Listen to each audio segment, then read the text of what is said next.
Assalamu alaikum students. Let's have a start. This is introduction to grammar.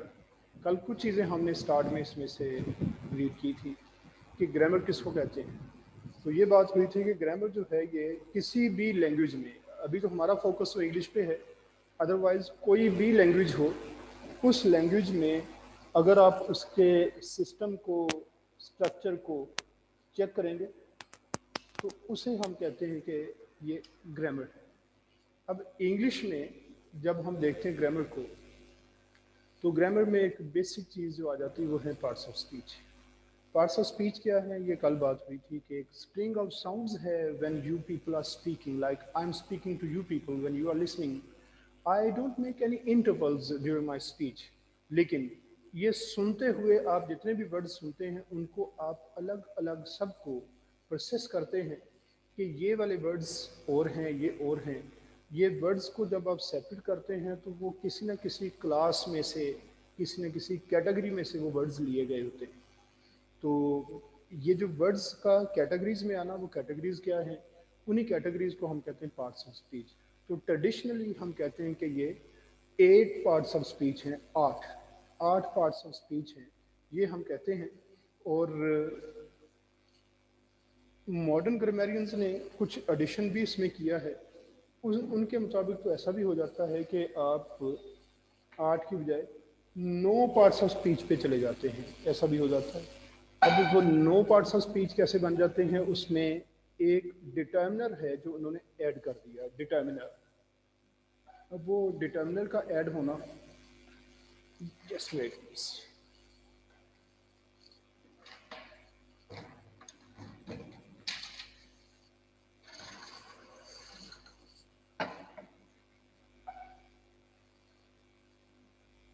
Yes, तो अभी ये कि जो कैटेगरीज हैं, ट्रेडिशनल 8 और मॉडर्न 9। वो जो 9th है वो क्या है कि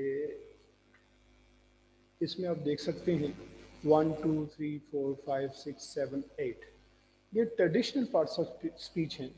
इनमें जो एडिशन है वो है ये वाला, जिसे हमने 9th पार्ट ऑफ स्पीच के तौर पे, ये आप ग्रीन जहाँ पे ये देखेंगे उसमें डिटर्मिनर लिखा हुआ है, डिटर्मिनर, ये 9th पार्ट ऑफ स्पीच के तौर पे इसको यूज़ किया जाता है।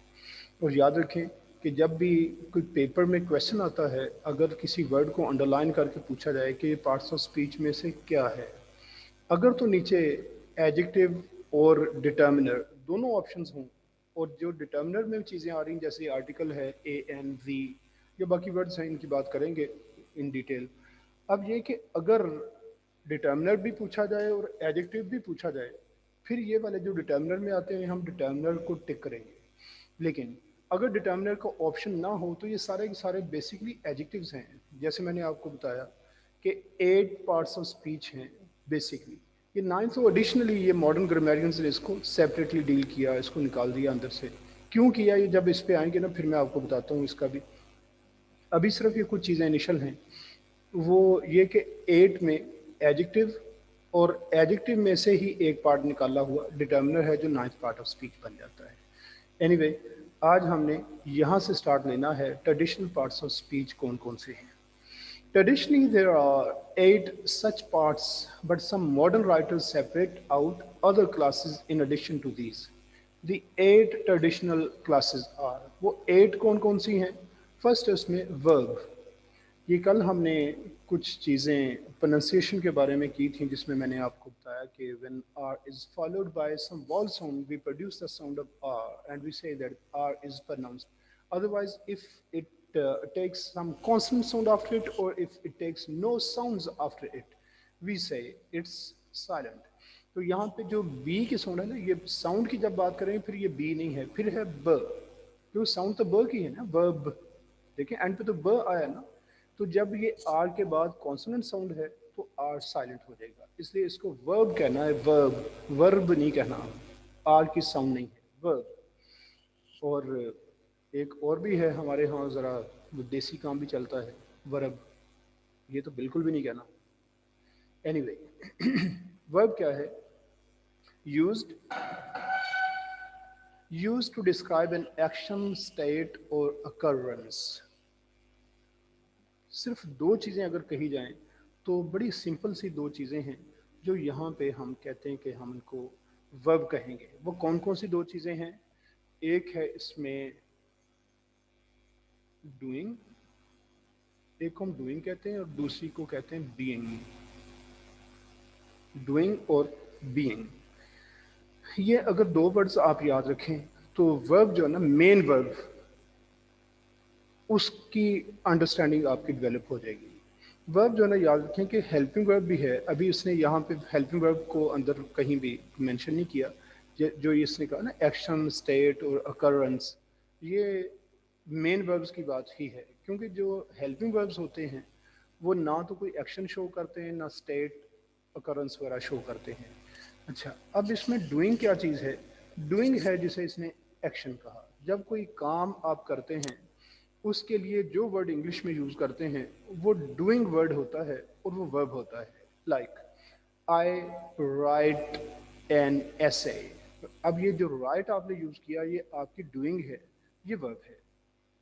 देखिए ना, आई राइट एन एसे, इसमें आपने किया क्या है? वो तो राइट का काम है ना, लिखने का, वो हमारी डूइंग बन जाती है। इसी तरह से I am flying a kite, अब ये फ्लाइंग आपकी डूइंग है, ये भी वर्ब। आई स्पीक इंग्लिश, ये स्पीक आपकी डूइंग है, ये वर्ब है। I think you got the idea. No, I head words the being words. कभी कभी ऐसा होता है कि वर्ब तो होता है सेंटेंस में। अच्छा, ये आप लोगों से पूछ लेते हैं, आप लोग अगर पार्टिसिपेट करते रहें तो ज़रा ये अच्छा हो जाता है, मेरे लिए भी अच्छा है, आपके लिए भी अच्छा है। ये हैंड रेज करें कि कौन इंटरेक्ट करना चाहता है। Yes please, very good.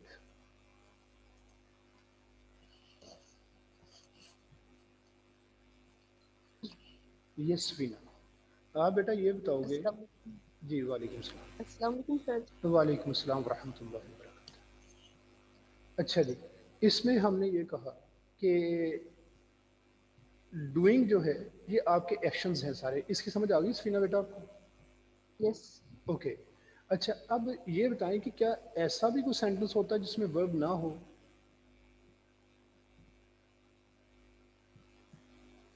This is a book. इसमें वर्ब है या नहीं? जी, नहीं सर, अच्छा, डूइंग वर्ब नहीं। डूइंग नहीं है। वैसे है कोई वर्ब इसमें या वर्ब है ही नहीं इसमें? ये हेल्पिंग इसमें वर्ब है इसमें? नहीं, इसमें हेल्पिंग भी शायद इज हेल्पिंग के तौर पे शायद ना हो। अच्छा, ये ना बेटा, इंग्लिश की जैसे चूंकि शुरू से हम ये दो जो पिछले लेक्चर्स गुजरे हैं उसमें इंट्रोडक्टरी काफ़ी बातें हमने इंग्लिश की हैं। इसमें ना बहुत सारे यस। कॉन्सेप्ट्स ऐसे हैं, चूंकि आप लोगों ने भी, क्योंकि खुद तो आपने कोई रिसर्च नहीं इस पर की होती, वो जो टीचर्स ने बता दिया बस वो माइंड में बैठ जाता है। लेकिन अब यस। हमने चीज़ों को ज़रा लॉजिकली देखना है। अब ये याद रखें कि इंग्लिश में हम ये कहते हैं कि no blood no life, no verb no sentence. ठीक है ना? यस। जिस तरह ब्लड के बगैर हमारी लाइफ नहीं है, इसी तरह से वर्ब के बगैर कोई सेंटेंस नहीं है। जब आपने ये कहा ना कि दिस इज अ बुक, तो डेफिनेटली इसमें वर्ब है, वो है इज। अच्छा, अब अगली इज बात ये है कि हेल्पिंग क्या वर्ब। ये हेल्पिंग वर्ब है? No, it's never a helping verb in this sentence. इस सेंटेंस में दिस जब हमने कहा ना दिस बीइंग इज, वर्ब। जी, this is being verb. Is जो है ना ये बीइंग शो कर रहा है।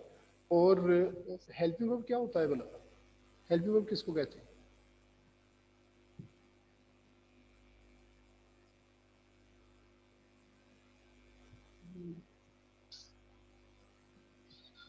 कैसे पता चलता है कि ये बीइंग वर्ब है या हेल्पिंग वर्ब है? The sun is rising in the east. चलिए द मैं सन बताता हूँ। Is rising in the east, इसमें जो इज है उसके बाद प्रपोजिशन आ रही सर। चलिए मैं बताता हूँ बेटा, इसमें ऐसा होता है कि जब आप कोई भी मेन वर्ब यूज़ करते हैं ना, मेन वर्ब, उसके साथ यस। हेल्प करने के लिए जो वर्ब यूज़ किया जाएगा उसे कहते हैं हेल्पिंग वर्ब। जैसे आपने कहा कि द सन इज़ राइजिंग, अब इज राइजिंग में मेन काम तो राइज का है ना, इज ने यस, साथ आके, इज क्यों हमने यूज किया, present help progressive you. Tense बनाने के लिए। टेंस बनाने के यस, लिए हम हेल्पिंग वर्ब्स ऐड कर देते हैं, ठीक है। यस, तो ये जो टेंस बनाया आपने, वो इज उसमें सन की स्टेट ऑफ बीइंग नहीं है, सन का आपने एक्शन ही बताया है साथ, लेकिन इज को जो ऐड किया, इज हेल्पिंग वर्ब है, मेन वर्ब नहीं है। मेन वर्ब कब होगा, जब हम सूरज की, किसी पर्सन की, किसी सिटी की, प्लेस की कोई स्टेट ऑफ बीइंग बताएंगे तो यही वर्ब वहाँ पे मेन वर्ब होता है। अच्छा, अब जो हम कहते हैं कि मेन वर्ब और हेल्पिंग वर्ब, मेन वर्ब जो होता है ना, अगर ये इज एम आर, हमने पीछे कल भी ये पढ़ा था कि पार्ट्स ऑफ स्पीच में जब हम कैटेगरीज देखते हैं तो हम ये नहीं करते कि किसी वर्ड पे एक परमानेंट लेबल लगा दें कि ये यही है। ये जब यूज़ होगा तो पता चलेगा कि ये क्या है। अब देखें, जब हम कहते हैं दिस इज़ अ बुक, अब इज़ इसमें हम कहते हैं ये मेन वर्ब है, लेकिन जब आप कहते हैं अली इज़ प्लेइंग क्रिकेट, इसमें इज़ हेल्पिंग वर्ब है, तो ये इसका यूज़ बताएगा कि ये क्या है। वैसे हम कोई लेबल इन पे नहीं लगा सकते, ठीक है जी। यस, अच्छा जी, अब है बीइंग। बीइंग जो होती है कि एक है किसी का कोई एक्शन बताना। हमारे यहाँ स्टूडेंट्स से जब हम पूछते हैं तो स्टूडेंट्स मोस्टली ये कहते हैं कि वर्ब क्या होता है, वो कहते हैं कि एक्शन। एक्शन सिर्फ एक समझे कुछ पार्ट आपने बताया, वरना उसकी बीइंग भी वर्ब में शामिल है। अब ये कहना कि Lahore is a big city, अब इसमें लाहौर तो कोई एक्शन नहीं परफॉर्म कर रहा, लेकिन वर्ब तो यस, मौजूद है उसमें भी। लेकिन वो वर्ब कौन सा होगा, बीइंग। बीइंग। वेरी गुड, क्योंकि इसमें डूइंग नहीं है। हम ये नहीं बता रहे कि लाहौर क्या कर रहा है, हम ये बता रहे हैं कि लाहौर खुद क्या है। जो खुद किसी का यस, कुछ होना है वो बीइंग होती है। तो ये आपने यस। मेन वर्ब्स के बारे में दो चीज़ें याद रखी कि डूइंग और बीइंग शो करते हैं। तो ये अब देखें सर, हम जी जी। सर मेन वर्ब और डूइंग वर्ब एक ही चीज है? असल में जो है ना जी, मेन वर्ब उसकी फिर हम दो कैटेगरीज करते हैं, डूइंग और बीइंग। यस, तो डूइंग भी मेन हो सकता है, बीइंग भी मेन हो सकता है। यस। अली हमजा।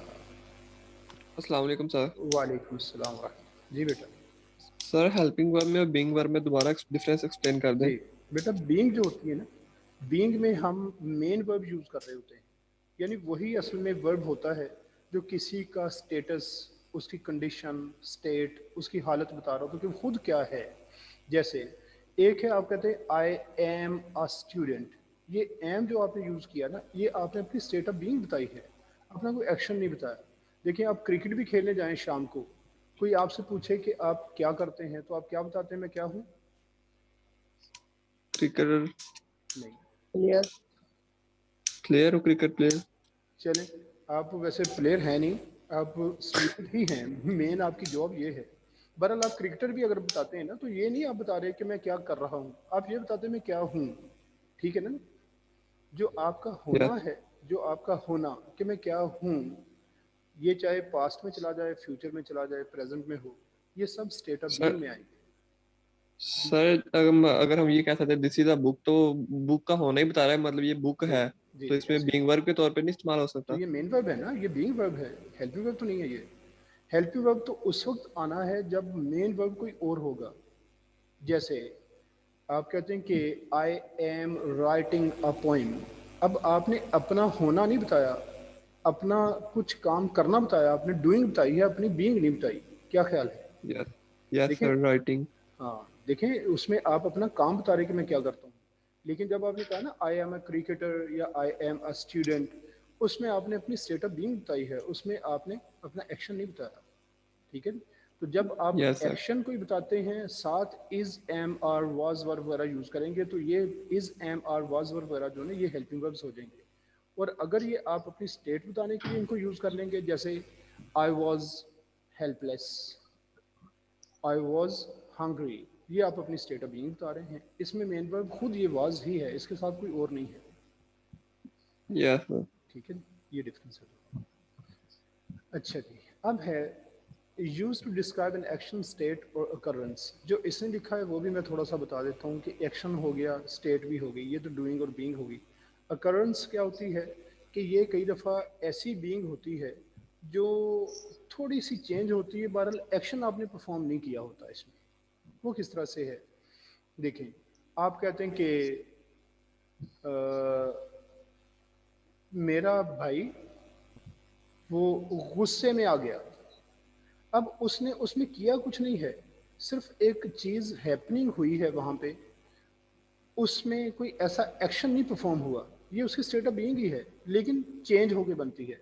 देखें, एक है जो पहले से मौजूद हो, जैसे माई ब्रदर वॉज एंग्री, लेकिन एक है माई ब्रदर गॉट एंग्री, इसका मतलब पहले नहीं था, बाद में हो गया। तो इसमें एक्शन तो हम इसको नहीं समझते, इसको यही समझते कि कोई चीज़ हैपनिंग उसकी हुई है, कुछ हुआ है।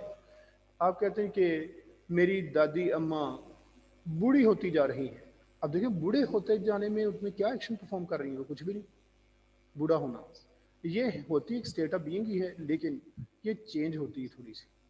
ठीक है जी, ये सफीना समझ आ रही है आपको? यस। ओके, अच्छा जी। तो बहरहाल मेन चीज़ वही डूइंग और बीइंग ही आप समझे मेन वर्ब्स में, हेल्पिंग वर्ब्स अलग हो रही है। The term verb phrase is use to describe a verb with other words to indicate tense, mood और पर्सन। वर्ब फ्रेज क्या होती है? फ्रेज किसको कहते हैं?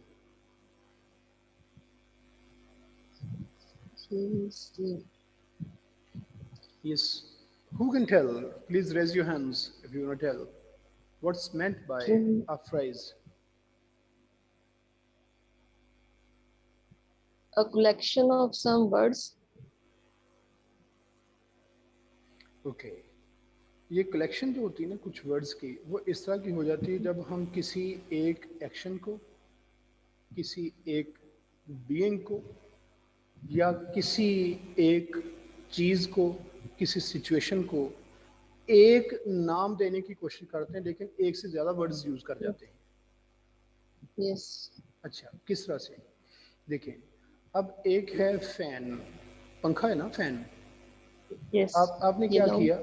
आपने कहा अ न्यू फैन। यस। अब ये बात किस चीज़ नाउन की फ्रेज करेंगे है। आप? अ न्यू फैन में बात किसकी हो रही है? फैन की। बात तो वही फैन नाउन की की। है, लेकिन हमने दो वर्ड्स एडिशनली इसमें यूज़ करके इसको फ्रेज बना दिया। अब ये वर्ड नहीं रहा, फ्रेज हो गया। सिंगल होता तो वर्ड था, जब ये कलेक्शन हो गई तो ये फ्रेज बन जाएगी। लेकिन ये फ्रेज जो है कलेक्शन ऑफ वर्ड्स है, सेंटेंस भी एक कलेक्शन ऑफ वर्ड्स होता है, लेकिन डिफरेंस ये होता है कि इसमें जब हम सेंटेंस की बात करते हैं तो उसमें एक सब्जेक्ट होता है, एक प्रेडिकेट होता है। इसमें ऐसा कुछ भी नहीं पता चलता कि ये क्या है, कि ये सब्जेक्ट है या ऑब्जेक्ट है, कुछ पता नहीं इसका। ये इनकम्प्लीट इन्फॉर्मेशन होती है किसी चीज़ के बारे में। देखें, अ न्यू फ़ैन, इससे क्या मुराद है? अ न्यू फ़ैन ख़राब हो गया, या आपने ख़रीदा है, या किसी ने बेच दिया है, या चोरी हुआ है, या मिल गया है दोबारा, ये तो कुछ पता नहीं इसमें कि क्या कह रहे हैं हम, यस। इसलिए वो फ्रेज़ ही रहती है। अच्छा, अब वर्ब फ्रेज़ क्या चीज़ है? वर्ब फ्रेज़ की क्या एग्जांपल देंगे? अब देखिए, फ़ैन के साथ तो मैंने लगा दिया a new fan, a new noun. Fan, दो वर्ड्स ऐड किए। यस। वर्ब फ्रेज़ कैसे बनाएंगे?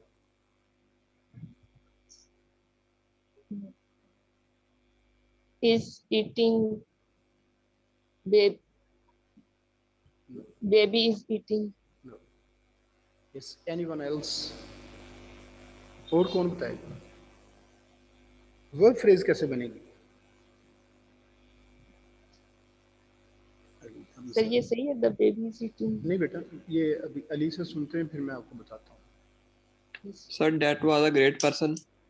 इसमें वर्ब फ्रेज कौन सी बेटा? सर ग्रेट के तौर पर हो गया ग्रेट पर्सन। नहीं बेटा, ये जो ग्रेट आपने यूज किया, ये किस वर्ड के लिए यूज किया आपने? उसकी मतलब पर्सनैलिटी को शो करने के पर्सन, लिए। आपने पर्सन के लिए यूज किया ना? Yes sir. तो पर्सन नाउन है, ग्रेट एडजेक्टिव है, वर्ब तो अंदर आया ही नहीं। हमें तो वर्ब फ्रेज चाहिए। सही। आपने जो बताई है ना, इसको हम कहते हैं नाउन फ्रेज, क्योंकि आपने नाउन के लिए यूज किया ना इसको। देखिए, यस सर। पर्सन नाउन था, उसके साथ आप जो कुछ भी ऐड करेंगे ना, तो ये नाउन की ही फ्रेज बननी है, जिसे फिर हम नाउन फ्रेज कहते हैं। वर्ब फ्रेज वो होगी जो वर्ब के साथ वर्ड्स ऐड होंगे। वो कैसे होंगे?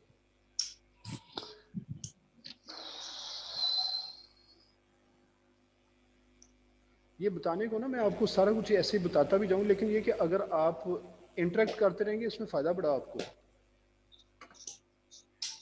जुनेरा, आप सर इसमें ज़्यादा वर्ब्स यूज़ होंगे? आपने सलाम क्यों नहीं कहा? अरे ये बताएं। Sir sorry. अच्छा, आपने कहा चलिए जुमा है, कोई बात नहीं, वैसे नेकियां बड़ी मिल रही हैं आज। अच्छा बताओ बेटा।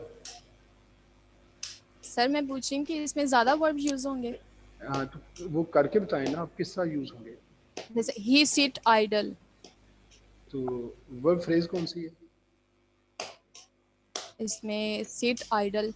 ये बेटा ये देखो, सिट तो वर्ब हो गया, जी लेकिन आइडल जो है वो तो एक एडवर्ब है जो आपने एडिशनली एंड पे जाके यूज किया।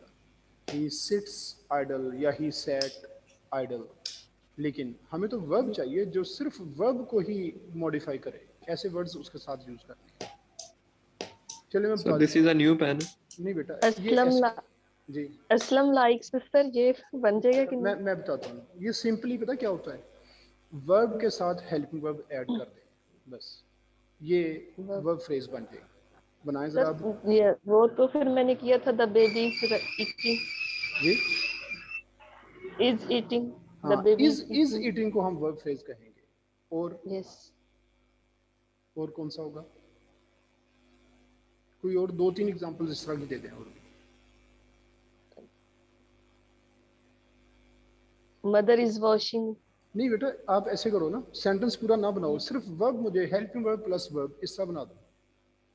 यस। ये महरोज, महरोज को लगता है समझ आ गई। अस्सलाम वालेकुम सर। वालेकुम अस्सलाम। Sir those girls are trying hard हो सकता है? अब इसमें आपने सिर्फ वर्ब फ्रेज अंदर से निकाल के बतानी है कौन सी। और हम्म, साथ पता नहीं क्या बोला था। सर मैं बताऊं? जी जी आपने बताना बेटा। Sir are trying. Very good, are trying.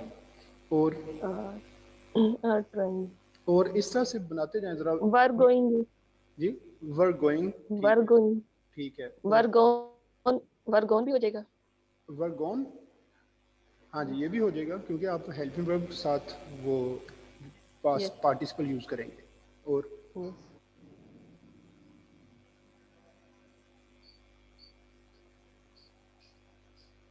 Have eaten. Have eaten, very good, ठीक हो गया, ये है वर्ब फ्रेज। अच्छा अब इसने कहा the term verb phrase is used to describe a verb with other words to indicate tense, mood और पर्सन। अब ये हेल्पिंग वर्ब्स हम वर्ब में ऐड करके जो वर्ब फ्रेज बनाते हैं, वो वर्ब फ्रेज क्यों बनाते हैं? इसमें इसने तीन चीज़ें लिखी हैं। पहली चीज़ तो है कि हम टेंस बनाने के लिए इसको यूज़ करते हैं।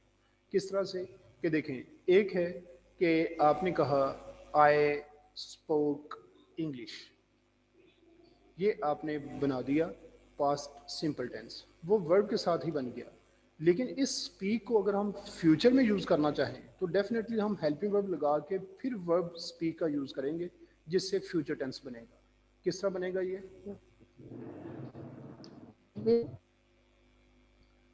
I will, speak.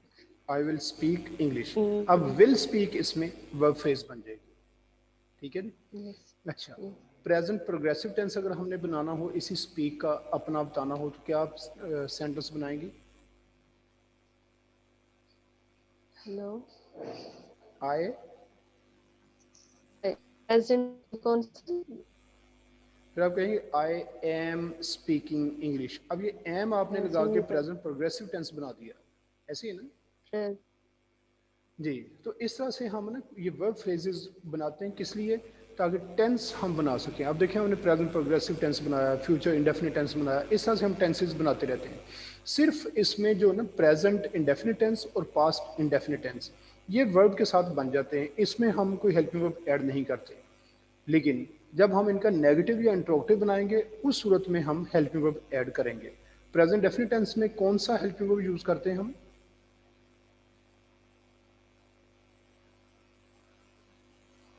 ये हम यूज़ करते हैं डू और डज। ठहरेंगे, बुशरा से पूछ लेते हैं। यस बुशरा। अस्सलाम वालेकुम सर। वालेकुम अस्सलाम।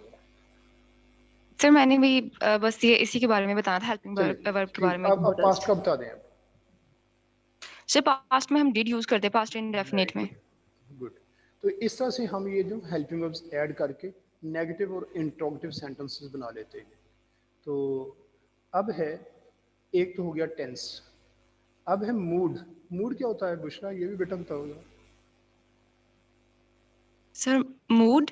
जी, इंग्लिश में मूड्स पढ़े कभी आपने? नहीं सर। चलें मैं बताता हूँ। मूड जो होता है ना, ये 5 तरह के मूड्स हैं। ये 5 टाइप्स भी हैं सेंटेंसेस की, मीनिंग बेस्ड। इसमें एक मैं सिर्फ फ़िलहाल आपको एग्जांपल दे देता हूँ, बाकी फिर बाद में इसकी बात करेंगे। ये जब हम सेंटेंस बनाते हैं, सिंपल सेंटेंस हमने बनाया कि आई रीड अ बुक। अब आई रीड अ बुक, इसको हम कहते हैं डिक्लेरेटिव मूड। अब हमने मूड चेंज करना है, इंट्रोगेटिव मूड अगर हम बनाएं तो क्या बनेगा इससे? I read a book, interrogative sentence इससे क्या बनेगा? सर इंटरोगेटिव में आ जाएगा आई रीड अ बुक। नहीं बेटा, आई रीड अ बुक तो हो गया ना ये डिक्लेरेटिव। सर मैं बताना भूल गया। हाँ, इंट्रोगेटिव बताइए। सर प्रेजेंट में बताऊँ ना? जी जी, इसी का ही, इसी सेंटेंस को इंट्रोगेटिव बना दें, I read a book. Do I read a book? Very good. अब देखें आपने क्या ऐड किया अंदर। सर डू मतलब ठीक है, क्वेश्चन वर्ड ऐड कर ठीक है, आपने डू जो ना एक हेल्पिंग वर्ब के तौर पे ऐड किया, ठीक है। दिया। यस तो ये सर। वर्ब फ्रेज तो इसमें वही डू रीड ही रह जानी है ना, बाकी तो वर्ड्स हमारे अपने पहले से चल रहे थे। डू हमने रीड के लिए यूज किया हुआ है, वर्ब के लिए। तो ये वर्ब फ्रेज बन यस जाएगी, जिसने एक मूड चेंज कर दिया, यानी डिक्लेरेटिव से उसने इंट्रोगेटिव मूड बना दिया, ठीक है। अच्छा, यस। उसके बाद है पर्सन। पर्सन किस तरह से हम इसमें इंडिकेट करते हैं वर्ब फ्रेज के साथ?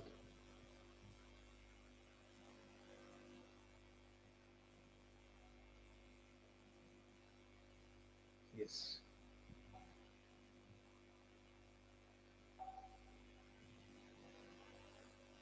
जी बुशरा बेटा बताओ। सर नहीं पता मुझे। अच्छा, चलें, ये जो पर्सन्स है ना, कितने पर्सन्स होते हैं इंग्लिश ग्रामर में? Sir first person, second person and third person. ठीक हो गया। अब देखें, फर्स्ट पर्सन है ना, आप कहते हैं कि I do not tell a lie, ठीक है। ये कौन सा पर्सन आपने यूज किया? Sir I first person. First person. अब हम इसी सेंटेंस को थर्ड पर्सन में अगर बनाएंगे, I do not tell a lie, third person में क्या कहेंगे आप? सर आई का थर्ड पर्सन में बन जाएगा। ही यूज कर सर लें, ही कर लेना। ओके। आई फर्स्ट पर्सन था, ही थर्ड पर्सन है जी। So he do not tell a lie. He does not. Yes sir absolutely. Okay, तो जब आपने कहा he does not tell a lie, ये डज भी तो हेल्पिंग वर्ब है ना? Yes sir. हाँ जी, तो डज और टेल ये इकट्ठे होके एक फ्रेज बन गई।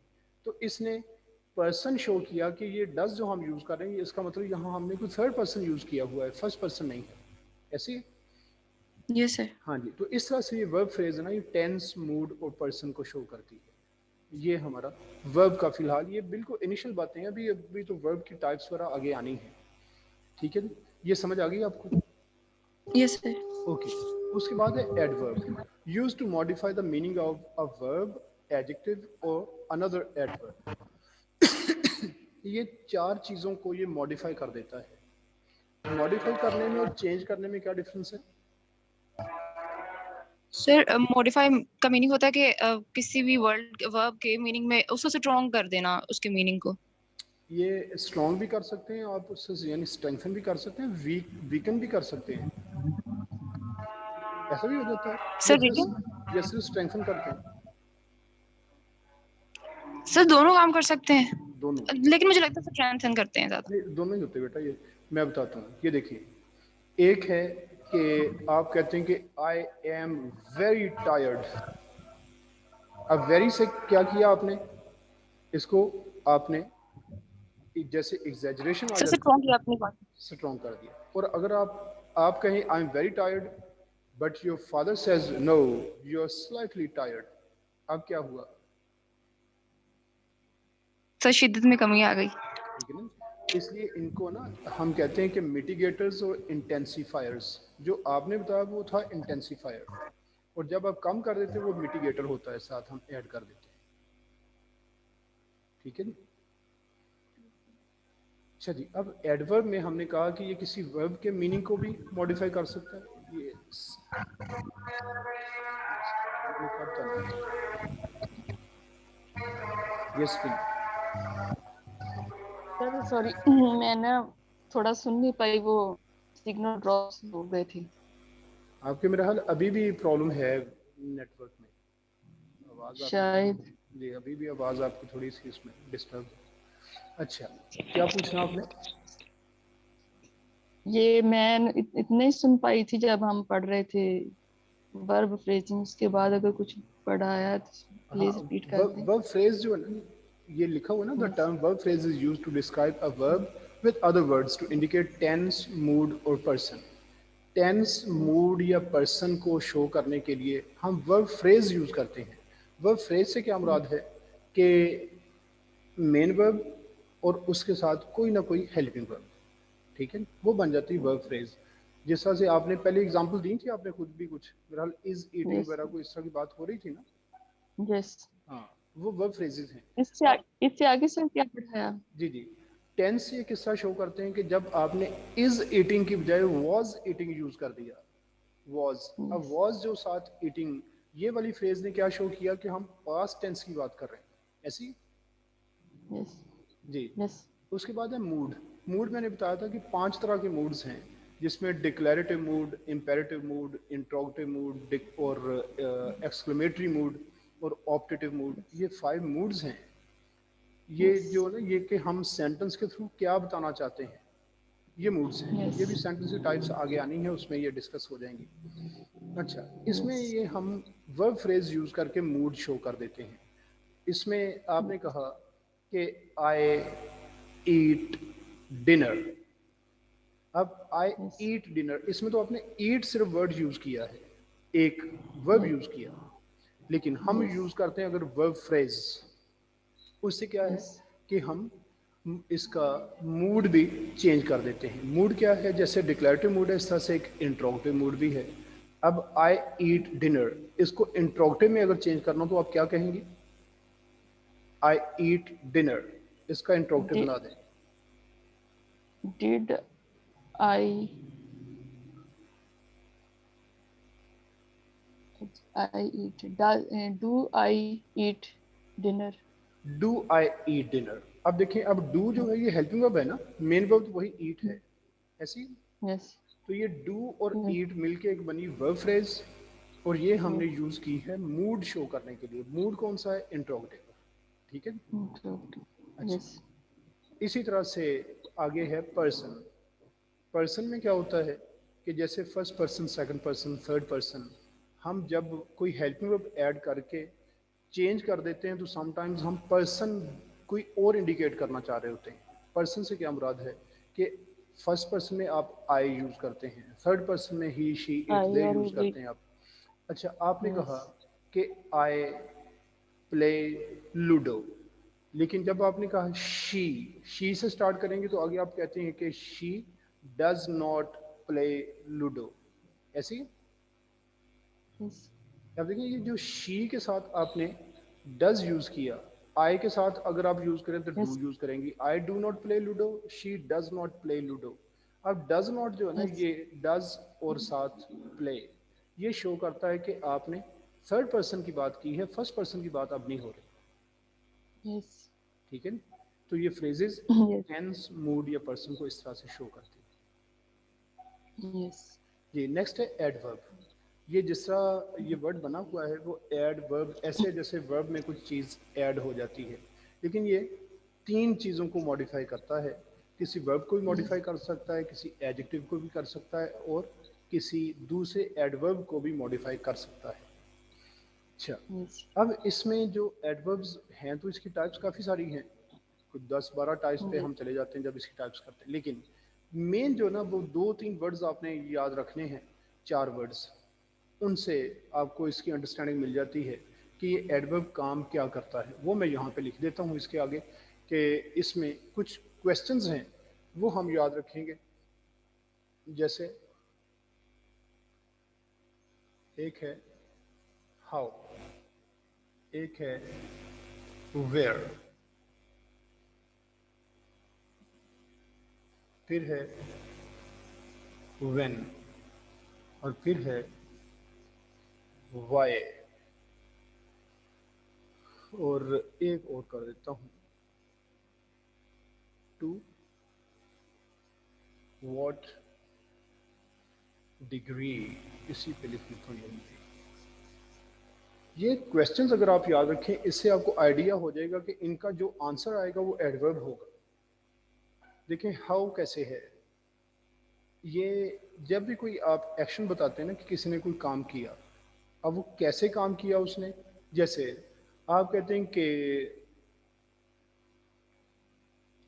आई was running short of time so I ate sehri hurriedly. अब ये जो ना आई एट सहरी, मैंने सहरी खाई, आपको पूछे कैसे खाई, आपका आंसर क्या है, हरिडली। वो जो हाउ है उसका आंसर हरिडली, ये हरिडली एडवर्ब बन जाएगा। फिर आप कहते हैं कि I want to sit here, मैं यहाँ बैठना चाहती हूँ, हियर। अब हियर जो है ये वेयर का आंसर है, where do you want to sit, आप कहते हैं हियर, तो हियर आपके लिए एडवर्ब बन जाएगा। इस तरह से I jumped up, I sat down, किधर को जंप किया, कहाँ जंप किया, कहाँ बैठे, इसका आंसर वेयर का जो होगा वो एडवर्ब होगा। फिर व्हेन है, आप कहते हैं कि आई रीच्ड कॉलेज, किसने पूछा व्हेन, आप कहते हैं लेट, लेट पहुंचे मैं, लेट लेट पहुंची कॉलेज में। फिर वाई, वाई जो है कि ये आपने क्यों किया, वाई में आम तौर पे ना ये कोई बहुत बड़े बड़े, ये कोई सिंगल वर्ड्स आमतौर पे कम यूज़ होते हैं, फ्रेजेस बहुत सारी यूज़ हो जाती हैं, क्लोजेज यूज़ हो जाती हैं वाई के आंसर के तौर पे। जिस तरह से आप कहते हैं कि I spoke loud to attract your attention, यानी आपकी तवज्जो हासिल करने के लिए मैं ऊंची आवाज़ में बोला।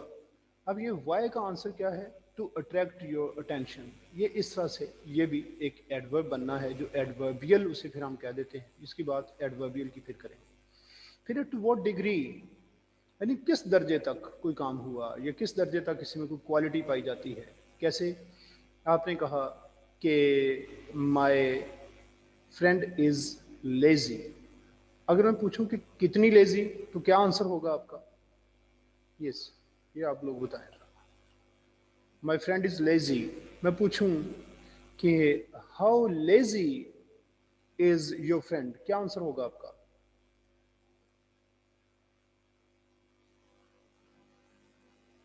यस फीना, वेरी लेजी लग जाएगा। Very very good. तो वो जो वेरी आपने कहा वो क्या होगा फिर, एडवर्ब। एडवर्ब, ये हैं एडवर्ब्स, ठीक है। उसके बाद है noun, used to identify any of a class of people, places or things, common nouns, or to name a particular one of these. इसको हम सिंपली कहते हैं नेमिंग वर्ड। कौन सा word, naming word. Naming word. जो भी आप name किसी चीज़ को दे देते हैं वो वर्ड बन जाता है, वो नाउन बन जाता है। जैसे marker, book, pen, roof, ceiling, bike, car, bed, bedsheet, ये सब नाउन्स हैं। इसे इसने कहा कि जो अगर आप any of a class of people, places और थिंग्स, अगर तो पूरे पूरे ग्रुप में से एक की बात आप करते हैं और सब के लिए वही वर्ड यूज़ हो जाता है। अब देखें बॉय का वर्ड जो है वो एक एज ग्रुप है, वो सब के लिए यूज़ हो जाना है, और गर्ल, ये जो फीमेल्स हैं एक एज ग्रुप है, उसमें से सबको हम गर्ल कह देते हैं। ये कॉमन नाउन्स हैं। लेकिन to name a particular one of these, अगर उनमें से किसी एक का अपना नाम हो जो कि सब पे अप्लाई नहीं होता, वो प्रॉपर नाउन हो जाता है। अब सारे जो स्टूडेंट्स हैं, वो स्टूडेंट का वर्ड आपने यूज़ कर दिया, वो कॉमन नाउन है। लेकिन सफीना सारे नहीं है, अहमद सारे नहीं हैं, और इसी तरह से बाकी जो नाम हैं वो सबके, अली हमज़ा, सारे के सारे बॉयज़ अली हमज़ा नहीं हैं। ये अली हमज़ा, सफीना, जैनब, ये सारे नाम क्या हैं, ये प्रॉपर नाम्स हैं, ठीक है। इसके बाद है pronoun, used instead of a noun to indicate something और समवन ऑलरेडी मेंशन्ड। किसी के नाम की बजाय आप उसके लिए कोई ऐसा वर्ड यूज करें जो नाउन ना हो, वो फिर प्रोनाउन बन जाता है। जैसे अली के लिए आपने ही यूज किया, ही, ये प्रोनाउन है। इसी तरह से आपने मरियम के लिए शी यूज़ किया, ये भी प्रोनाउन है। तो ये इस तरह से प्रोनाउंस, फिर इनके प्रोनाउंस के आगे केसेस होते हैं वो फिर करेंगे, वो जिससे ही से हिम हो जाता है, शी से हर हो जाता है। चलिए फिर है adjective, use to provide extra information about a noun includes determiners. अब देखा, ये मैंने आपको पहले भी बताया था कि 8 पार्ट्स ऑफ स्पीच की जब हम बात करते हैं तो उसमें डिटर्मिनर नहीं है। क्यों? डिटर्मिनर एडजेक्टिव का ही एक पार्ट है, लेकिन अगर अगर हम डिटर्मिनर को अलग कर दें तो उस सूरत में determiner 9th part of speech बन जाता है। अच्छा, इसको अलग क्यों किया जाता है? इसकी कुछ रीजंस हैं। क्यों? एडजेक्टिव, पहली बात तो ये है कि जब आपसे पूछा जाता है कि एडजेक्टिव क्या है, आप कहते हैं एडजेक्टिव वो वर्ड है जो कोई क्वालिटी शो करता है, क्वालिटी। अब समटाइम्स ऐसा होता है कि वर्ड तो यूज़ होगा लेकिन वो क्वालिटी कोई भी इंडिकेट नहीं करेगा। क्वालिटी क्यों नहीं इंडिकेट करता? अब देखें, जब आपने ये कहा कि अ लेजी बॉय, अब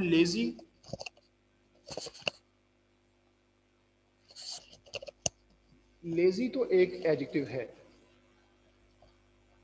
लेजी बॉय। इस तरह से इंटरेस्टिंग बुक्स, अब ये इंटरेस्टिंग ये भी क्वालिटी है, लेजी भी क्वालिटी है। अब वो चाहे किसी की वीकनेस है या किसी की स्ट्रेंथ है, बहरहाल वो एडजेक्टिव है। लेकिन समटाइम्स ये होता है कि आप वीकनेस से स्ट्रेंथ की बात ही नहीं कर रहे होते, क्वालिटी की बात ही नहीं कर रहे होते, वो किस चीज़ की बात हो रही होती है। उस सूरत में आप कभी ये बता रहे होते हैं कि ये पर्टिकुलर किसी पर्सन की बात हो रही है या जनरल सेंस में बात हो रही होती है, क्वालिटी नहीं होती उसमें। या फिर समटाइम्स आप ये करते हैं कि उसमें आप ये चेक करते हैं कि उसकी तादाद कितनी है जिस नाउन की बात की जाए, ये सब डिटर्मिनर्स बन जाते हैं। और फिर ये है कि एडजेक्टिव की डिग्रीज होती हैं, जिस तरह पॉजिटिव, कंपैरेटिव, सुपरलेटिव, यानी first degree, second degree, third degree, जैसे गुड, बेटर, बेस्ट, ये डिग्रीज बन जाती हैं एडजेक्टिव्स में। कुछ एडजेक्टिव्स हैं जिनकी नहीं बनती, लेकिन वो क्वालिटी बहरहाल शो कर रहे होते हैं। लेकिन डिटर्मिनर ना तो क्वालिटी शो करता है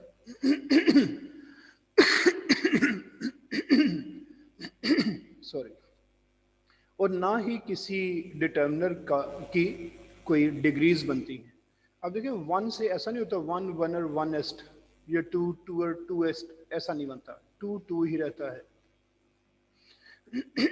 तो इस तरह से ये जो डिटर्मिनर्स हैं इनको फिर अलग कर दिया जाता है, एडजेक्टिव में ऐड नहीं किया जाता। लेकिन बहरहाल जितने भी ये पार्ट्स ऑफ स्पीच हैं उनमें ये अगर 8 की बात करें तो एडजेक्टिव और एडवर्ब, ये दोनों ही, इन्हें मॉडिफायर्स कहा जाता है। अगर 9 पार्ट्स ऑफ स्पीच की बात की जाए तो फिर डिटर्मिनर भी एक मॉडिफायर है। तो मॉडिफायर्स हैं ये, क्यों कि मॉडिफाई करते हैं, स्लाइटली कुछ चेंज लेके आते हैं, स्लाइट चेंज, स्लाइट। वो क्या है कि जैसे किसी चीज़ में आपने ये कहा, आपने कहा कि my friend past the exam. अब देखें, ये एक अच्छी इंफॉर्मेशन लगती है, लेकिन अगर आपने इस अंदर थोड़ा सा एक एडवर्ब ऐड कर दिया, आपने कहा कि my friend passed the exam luckily. अब ये लकीली जो है ना, उसके पास होने से वो फेल नहीं हो गया, लेकिन ये ज़रूर है कि वो जो एक समझा जा रहा था कि उसने अपनी कोई बड़ी एफर्ट की और हो गया, आप कहते हो नहीं, लकीली तो ऐसे है जैसे फेल हो रहा था, पास हो गया। तो ये जो है ना, ये एडवर्ब्स इस तरह के काम करते हैं। एडवर्ब भी मॉडिफायर है, एडजेक्टिव भी मॉडिफायर है, और डिटर्मिनर भी मॉडिफायर है। ये 3 मॉडिफायर्स हैं इसमें। अच्छा, अब एडिशनल इंफॉर्मेशन एडजेक्टिव कैसे देता है? जैसे हम कहते हैं फैन, फैन को हमने कहा न्यू, तो न्यू उसमें एडिशनल इंफॉर्मेशन हो गई। इसी तरह से टेबल, टेबल तो है लेकिन किस तरह का, उसे आपने कहा white, white table, black table, ये एडजेक्टिव्स हैं, वाइट, ब्लैक। फिर है preposition, used with a noun to provide information about position or movement। Basically कोई भी जो preposition है वो किसी noun से पहले यूज हम करते हैं। बाकी स्ट्रक्चर में हम चेंजेस करते हैं, ये एंड पे भी यूज हो जाती है, नाउन होता ही नहीं इसके बाद। लेकिन मोस्टली प्री और पोजीशन 2 वर्ड से मिलके ये बना है। इसकी पोजीशन पहले है, प्री मींस बिफोर, नाउन से पहले या किसी प्रोनाउन से पहले आप इसको लगा देते हैं, और क्या शो करते हैं कि उस चीज़ की पोजीशन या मूवमेंट शो कर रहे होते हैं किसी भी चीज़ की। कैसे? पोजीशन क्या है? आप कहते हैं कि the book is in the cupboard. अब इन द कबर्ड ये बुक की आपने पोजीशन बताई कि बुक कहाँ पे है, इन लगा के आपने बता दिया कि वो कबर्ड के अंदर है। मूवमेंट क्या है, I am going to college. अब ये टू जो है ना डायरेक्शन शो कर रहा है कि आप किधर को जा रहे हैं। I am coming from the market, अब फ्रॉम ये बता रहा है कि आप उधर से इधर को मूव कर रहे हैं, टू जो है उधर को जा रहे हैं आप। तो ये इस तरह से प्रेपोजिशंस ये काम करती हैं। फिर है conjunction, use to join two words और क्लोजेज। ये दो वर्ड्स को, दो फ्रेजेस को, दो क्लोजेज को ये आपस में जॉइन करता है। इवन दो सेंटेंसेस को भी जॉइन कर जाता है कंजंक्शन। जैसा एंड और बट की एग्जांपल दी आपने, कहा Ali and Imran play cricket. Ali and Imran, and ने दोनों को इकट्ठा कर दिया, दोनों वर्ड्स को। क्लोज की बात फिर करेंगे। फिर है interjection, used as an exclamation. Interjection वो है जहाँ पे आप अपनी कोई स्ट्रॉन्ग फीलिंग्स इनको आप एक्सप्रेस करते हैं। जिन वर्ड्स के साथ करेंगे उन्हें हम इंटरजेक्शंस कह देते हैं। जैसे ओ, स्टॉप, ये इसके अंदर। अच्छा, ये कौन बताएगा कि फीलिंग और इमोशन में क्या डिफरेंस है? फीलिंग और emotion. Yes, raise your hands please.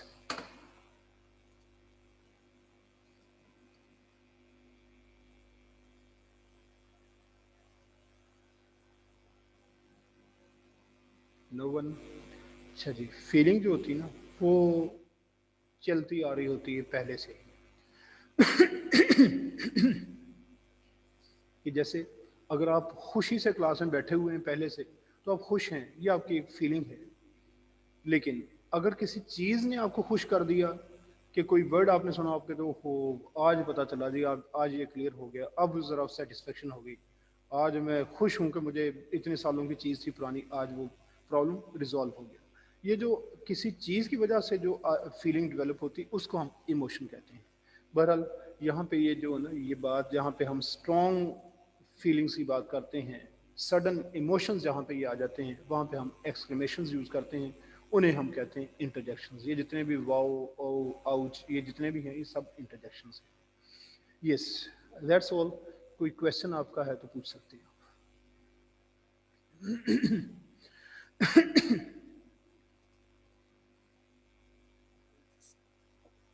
Sir आपने जो एडवर्ब में बताया, मतलब हाउ, वेयर, व्हेन, सर इसमें हम बिकॉज भी यूज कर सकते हैं क्या चीज़? बिकॉज? या सर आंसर के तौर पे? नहीं, वो आंसर के तौर पे तो वो वाई का आंसर बिकॉज से आ ही जाना है, ऐसे ही ना। Yes sir. हाँ, ये तो हम क्वेश्चंस की बात कर रहे हैं कि कौन से क्वेश्चन हम पूछेंगे, तो जो जो उनका आंसर आएगा वो एडवर्ब होगा। सही, मतलब सर उसके कोई इफेक्ट नहीं करेगा वो उस लगाने पे? नहीं नहीं, आप मेरा हाल बात समझे नहीं थे। ये तो मैंने आपको बताया कि ये क्वेश्चंस पूछ के इनका जो आंसर आएगा ना, तो सेंटेंस में से हम इजीली डिटरमिन कर लेते हैं कि ये एडवर्ब है। जब आप वाई पूछेंगे तो उसका आंसर बिकॉज आना है। बिकॉज जो है उससे आप कहेंगे कि ये एडवर्ब है। इसी तरह देखें ना, ये या हाउ है, हाउ आपने कहा ब्यूटीफुली, कनिंगली, इस तरह के जो वर्ड्स हैं वो एडवर्ब्स बनेंगे। ये तो हम चेक करने के लिए यूज़ कर रहे हैं कि कैसे पता चलता कि ये एडवर्ब है। इन क्वेश्चन के आंसर जितने भी आएंगे वो सब एडवर्ब्स होंगे। Yes sir. ओके देन, ये कल आप लोगों से मैंने कहा सिमिलीज याद कर लें, वो जितनी होगी ठीक है, उससे अगला कॉलम फिर आपने याद कर लेना है। Okay then, see you in the next class इंशाल्लाह। अस्सलाम वालेकुम।